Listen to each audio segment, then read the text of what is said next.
Good afternoon, peeps. Budget guitarist here. It's Martin. Not done much lately. In fact, it's been a long time since I've put a video on the old YouTube. But yeah, I've got this crate amplifier. It's 2x12 FlexWave model, and I got this off the marketplace and paid £15 for it. 15 quid, absolute bargain.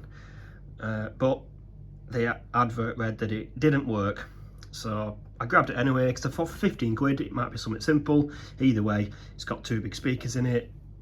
You know, if it's a complete no hope, strip it apart. I've got some spare bits anyhow. Anyway, I got it back. It's having a look around, and the reason it ain't working is it's missing the fuse in the back of the amp, and also the little carrier that it goes in. Now, where are we? Okay, so off a couple of amps I had lying around, I found some fuse holders. Definitely got the right kind of fuse, but these 2 fuse holders here don't fit. So the plan is to, because I really want to know what this thing sounds like, what it can do, is I've got the right fuse. I'm going to pull it apart. I've actually got another amp in a cupboard that's got, you know, a fuse in it, but the fuse thing is on the inside of the amp, so I'm just going to pull that off and wire that fuse, so instead of having it popping in the back through the little holder, it's actually going to be sat inside the amp. I think it's going to be fine.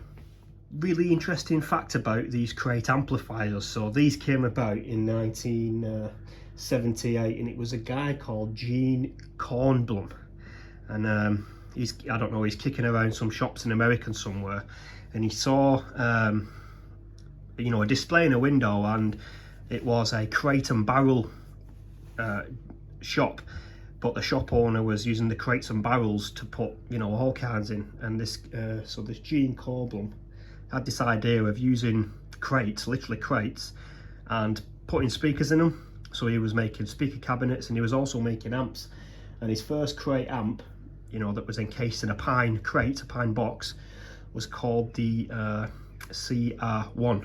Now obviously this is not a CR1, this is it's the FlexWave. So it's got a couple of little effects and stuff, and it's got a clean and an overdrive, and then another in-your-face high gain mode. But really interested to know what this thing sounds like, so I need to get to it, get it sorted. First thing I need to do is I just need a screwdriver. You see these 4 screws at the top here. We undo them, and what will happen is the actual amplifier bit's just gonna come out, drop out. Before that, disconnect the speakers from the back. And what's a good idea I always find is just take a quick picture of which wires are going to which speakers. If they're all the same colour, then just sort of, you know, label them up, just so, you know, when it goes back together it's correct. Anyway, I'm going to rip the top bit out and I'll be back with you shortly. Right, so got the chassis out, top of the amp, made a little boo-boo. So this strip thing here was connected to the tuner, and yeah, I didn't realise. I honestly thought when I unscrewed it all, this was going to drop out with this bit, but anywho, so I think, yeah, I just need to straighten all them up and just pop it, make sure I pop it back in there as when I put it back together. I might as well give it a good, you know, a good clean, because there's all this like weird, I don't know what that is, stuff. It's like, I think it's cigarette ash, to be honest. Anyway, right, so here's the fusey bit now. So the plan is to take this, pull this thing completely out, and fit, instead of that, on my donor amp that I've pretty much took every part off it now. There's not much left. There's not much left on it. But I'm going to use, where are we going now? This bit here. So it'd just be a case of taking this off, these 2 wires here. We've got the 2 wires that go into the fuse. That's them 2, and obviously the fuse then creates the circuit. I just need to take this off, the little fuse holder, and yeah, connect the wires, and then that will be that, and hopefully it'll come back to life. I'll be back shortly. Right, so I got it off the donor amp. It's served me well over the years as that one. I've took many little bits off it to make things work. Anyway, so here's the thing here. It's just now going to be a case of connecting the black and the blue to the bottom of here. Obviously, put in the correct fuse, which I've got over there. And yeah, I don't know if you can see there's quite a bit of oxidation happening on the connectors there, so I'm gonna have to give that a good clean up, and then connect the two wires, and then just, I don't know, just find somewhere to mount it. It'd be quite easy to, you know, mount it somewhere. Got the two little bolts there, they're going to hold it in place. Just be a case of let's see, I don't know, I'm thinking maybe something like that. You know, just drill a couple of holes. Oh, we're going upside down. No, drill a couple of holes somewhere, and just, yeah, connect it. Just find a place. Anyway, yeah, back in a bit. We're almost there. Right, I've got a little bit sort of, I don't know, polished up and stuff. I've just crudely connected the two wires to the, oh bloody hell, ow, so yeah, it's plugged into it, mains. So what I'm hoping is when I turn it on here, it just comes on. It's not connected to the speakers or anything, but it should be fine. It's a solid state amp, you don't need to put a load on the output, so I just want to see some lights, I guess. Oh, and there we go. That's that working okay, I think. So I think next thing to do, all these bits are doing what they're supposed to be doing. Let's turn it off, unplug it before I end up blowing myself up.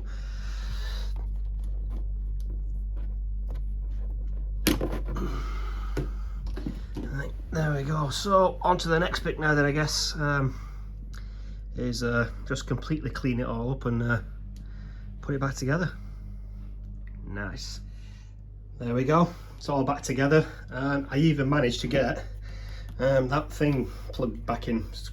Very what's the word I'm looking for, fiddly, trying to get each individual pin into the back of this, but I did what I normally do with all the old amps. Cleaned it up with some soapy water, and then did the old boot polish trick just to get that little bit of, you know, shine back into the old tired looking Tolex. Guess now it's time to listen what it sounds like.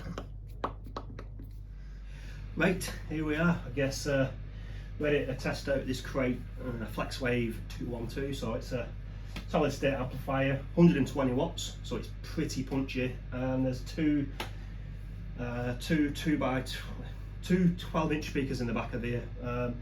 They're not Celestians or anything like that. The brand I'm not really sure of. Whatever speakers they are, they've been sort of designed to be used with a crate amplifier, so pretty normal standard 12-inch speakers.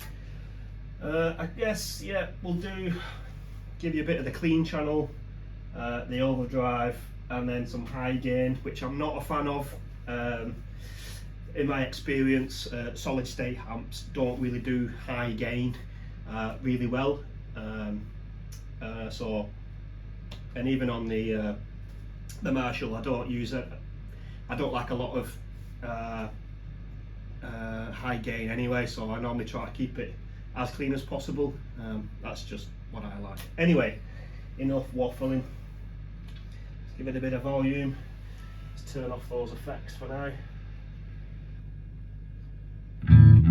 So this is it, just straight through on the clean channel.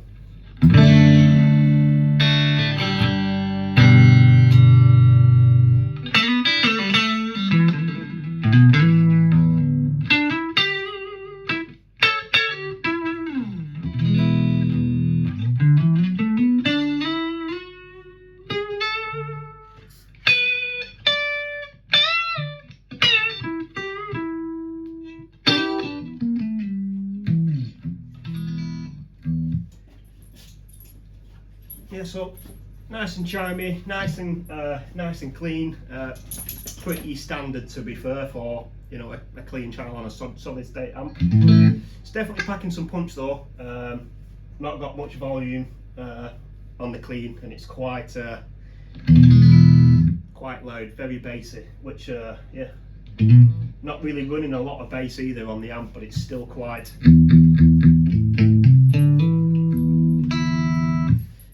But it sounds like there's a little bit of like onboard compression going on.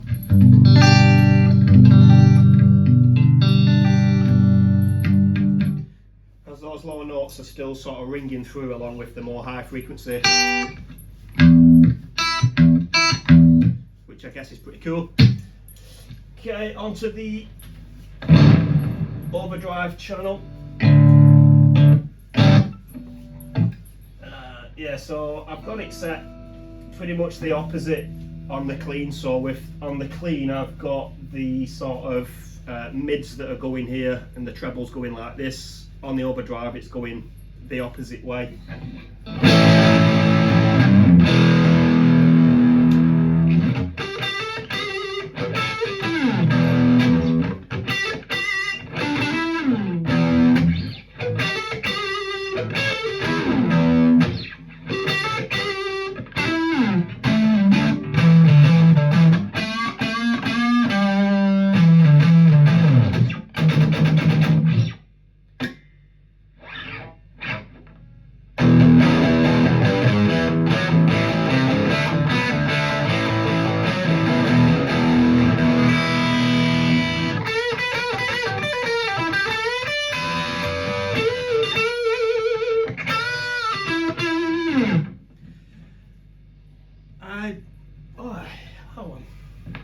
I don't normally like overdrive in general, but that sounds, it's not over the top overdrive, if that makes sense. It's still quite it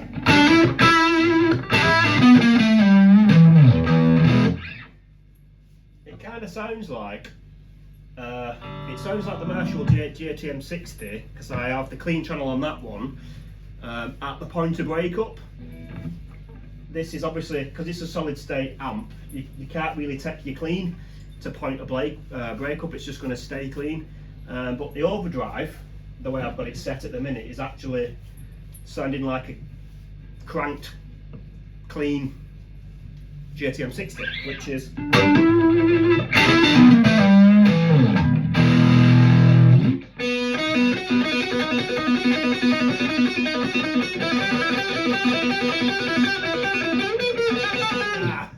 I can't do that anyway. But yeah, it sounds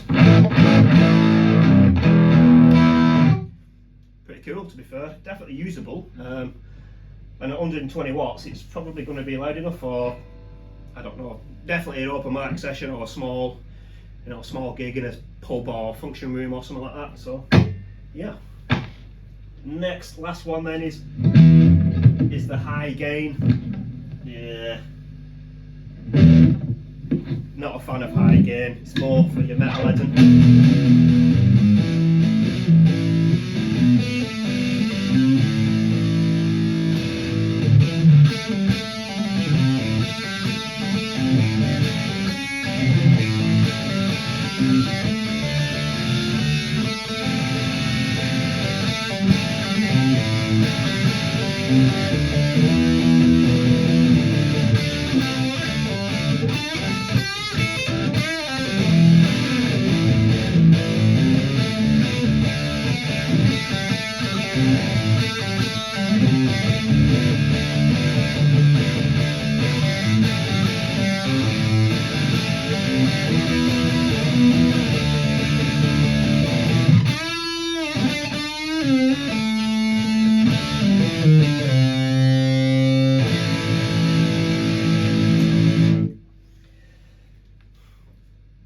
Too much for my taste, I guess, but it'll have a use for somebody that wants that extra stuff, whatever it is high gain does. Right, back onto clean channel. I'm going to mess about with a couple of these effects. So first one is reverb. It just sounds like a digital reverb. There's not It's not like trying to be spring, or it probably sounds more like a hall, which is pretty standard for a solid state amp with some built-in, you know, digital effects. Take it up to halfway.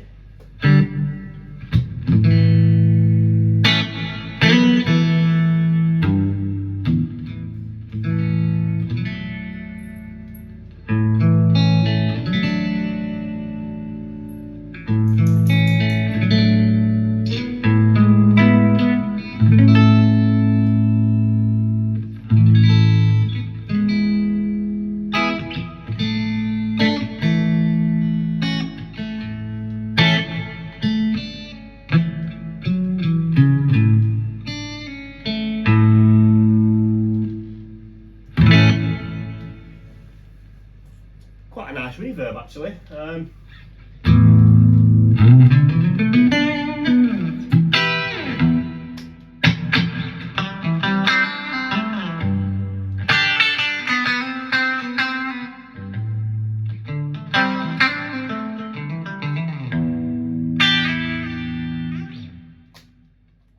Yeah, it's quite nice. That's about halfway, I guess. Oh. All the way. Let's see how big. Let's see how big that reverb gets.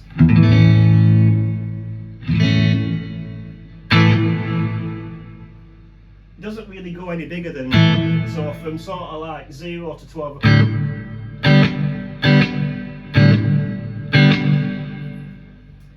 I wouldn't say the reverb gets bigger, as in it's echoing more. It's just a bit more prominent that reverb's happening. So pretty much from 0 to sort of 12 o'clock, that's where it does stuff. Anything beyond 12, all it's doing is not a great deal.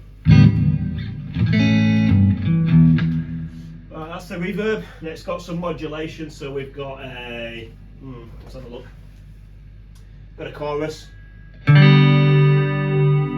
Yeah, chorus is chorus.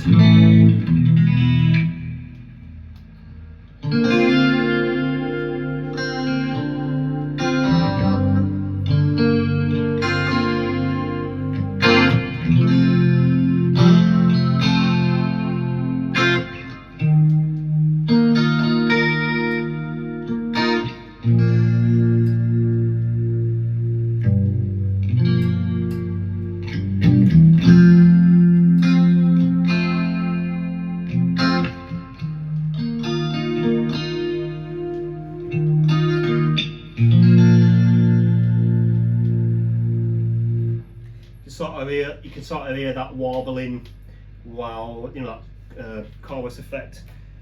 Does sound really nice. Okay, next one then.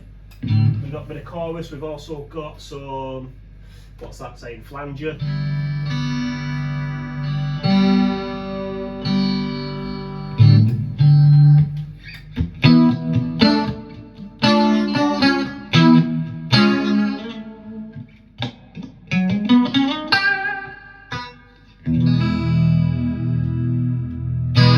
Sounds like it's still on reverb.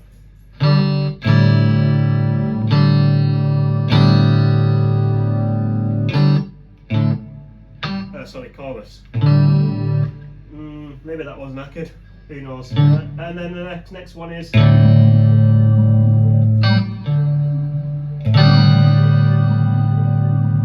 It's a phaser, yeah.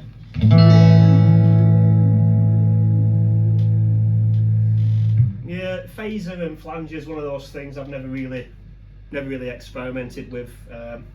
Guess it depends on what sort of song you're learning, or yeah, what you're into. If you like those really big sounding ambient, you know, with lots of modulations going on, but flanger and phasers not really for me. I'll turn all the modulations off, so we're just running reverb. We'll check out some of these delays. So it's got slapback, it's got like slapback delay, then a medium delay, and then a high delay. I don't know what it's referring to, but this is a bit of slapback. So you can hear it straight away. So as soon as you hit the note, it's almost straight after. Let's try and get a bit of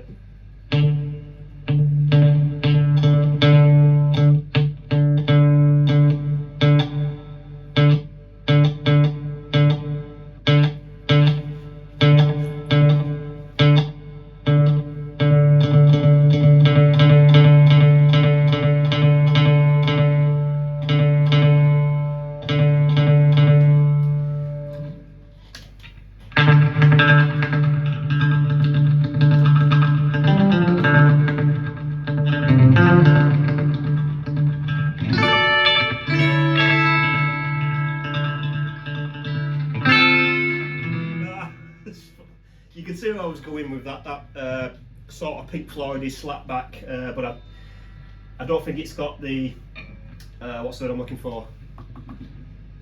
It's not got the control to just make that slapback a little bit wider. Let's try that medium.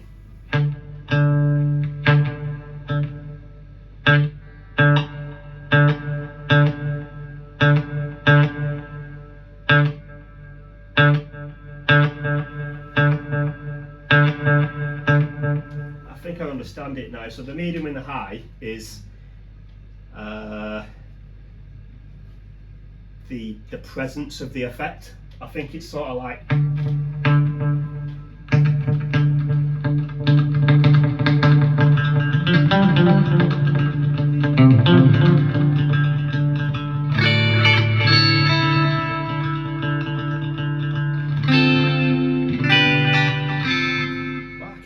keep messing that up.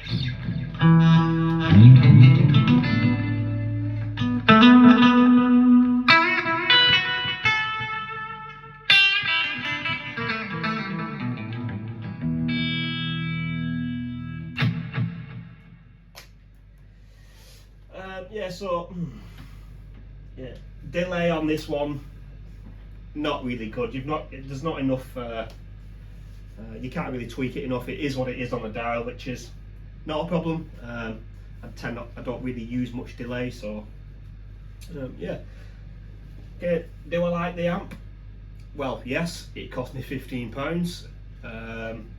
It didn't cost me anything to fix it, so yeah, I do like it. So from a budget perspective, 100%.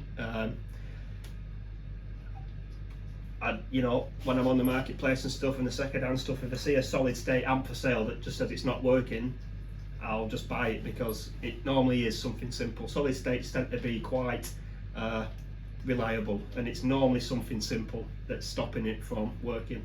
In this case, it was there was no fuse in it, and the fuse carrier had gone missing, so I just wired the fuse inside the back of it, and yeah, it was fine. Another thing as well, don't be messing about in the amp while it's plugged in. That's what I didn't realise. So when I had it was plugged in, but it was plugged into an extension, so I've not got the on and off on the extension, so plugged in, me assuming that, oh, it's fine, it's not on, it actually was. So when I sort of like created the connection with my finger, it gave me a nasty shock. Yeah, so make sure it's unplugged and completely off when you're poking around in there. Yeah, cool. I think that's it. I'm going to leave it there. Thanks for sticking around. Definitely been a long time since I've you know, done a video on the old YouTube, but I have got some more stuff, and I've got some more stuff to be showing you and talking about and all the rest of it. Thank you very much for watching.